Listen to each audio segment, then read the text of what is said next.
এটি ব্যবহারে রোদ আর গরম থেকে রক্ষা পাওয়া যায়। শরীরে ঠান্ডা বাতাস পাওয়ার পাশাপাশি মাথায় ছায়াও পড়ে। সূর্যের আলো সরাসরি মাথায় লাগে না। যন্ত্রটির ওজন কম হওয়ায় পিঠে লাগানো থাকলেও তা তেমন অনুভব হয় না। রোদ্রে আধা ঘন্টা কাজ করার পরে আমার ক্লান্ত সাজা, তাই এই শরীফপুর গ্রামের রাজু আহমেদ একটি কারেন্টবিহীন সোলার চার্জার আবিষ্কার করেছে।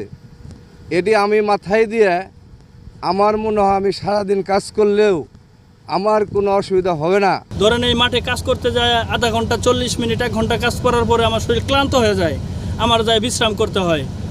অনেক সময় একাধারে কাজ করার ফলে আমার শরীরটা খারাপ হয়ে যায়, জ্বর আসে, অস্বস্তি হয়।